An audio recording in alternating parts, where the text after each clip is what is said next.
হাসনাত কুমিল্লা 4 আসন থেকে নির্বাচিত মাননীয় সদস্য জনাব মোহাম্মদ আবুল হাসনাত, আপনার সময় বরাদ্দ 2 মিনিট।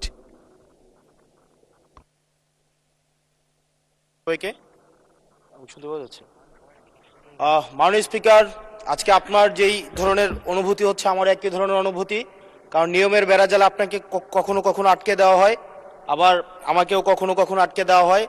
আসলে নিয়ম হচ্ছে অলওয়েজ রোলার্স যারা তাদের অনুসারী হচ্ছে নিয়মটা চলে। নিয়মটা যখন ইন ফেভারে থাকে তখন বলা হয় এটা নিয়ম, আবার যখন বিরুদ্ধে যায় তখন এটাকে বলা হয় কাস্টম। কোনটা সাংবিধানিক কোনটা অসাংবিধানিক এই বেড়াজালে এই সংসদ ঘুরপাক খাচ্ছে। এর মাঝখানে যেহেতু দেবিদ্বার থেকে মানুষ আস্থা রেখে 1,72,000 মানুষ ভোট দিয়ে এই সংসদে পাঠিয়েছে, তাদের পক্ষে 1 মিনিট 18 সেকেন্ড কথা বলছি। আমার দেবিদ্বার থেকে চান্দিনার একটা রাস্তা আছে, যে রাস্তা দিয়ে 2 লক্ষ মানুষের যাতায়াত। মাননীয় স্পিকার, 2 লক্ষ মানুষের যাতায়াত হলেও এই রাস্তাটা মাত্র 12 ফিট, অর্থাৎ 2টা সিএনজি একসাথে 2টা ক্রস করতে পারে না। নগদ নিয়ে এলো হার না মানা হার অফার। সর্বনিম্ন 10,000 টাকা রেমিটেন্স নগদে পাঠালে থাকছে স্বর্ণের হার জেতার সুযোগ। আমাদের ওখানে 11টা ইউনিয়নের মধ্য দিয়ে রাস্তাটা গিয়েছে।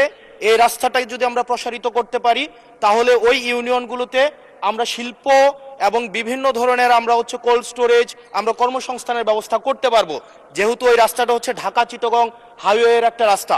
এবং এই রাস্তাটা যদি আমরা প্রশস্ত করতে পারি তাহলে আমাদের কুমিল্লা থেকে, আমাদের ঢাকা থেকে যে সিলেটের যে যাতায়াত, সেই যাতায়াত হচ্ছে আমাদের 40 কিলোমিটারের মতো কমে যাবে। মাননীয় স্পিকার, সার্বিক দিক বিবেচনায় কর্মসংস্থান বৃদ্ধি এবং যোগাযোগ হচ্ছে আমাদের 40 কিলোমিটার কমানোর জন্য আমাদের ঢাকা, আমাদের কুমিল্লা, আমাদের দেবিদ্বার থেকে চান্দিনার যে রাস্তাটা আছে সেটা 12 ফিট আছে, এটাকে প্রশস্ত করে এটাকে হাইওয়ে করার জন্য মাননীয় স্পিকার আপনার মাধ্যমে সংশ্লিষ্ট মন্ত্রণালয়কে অনুরোধ জানাচ্ছি।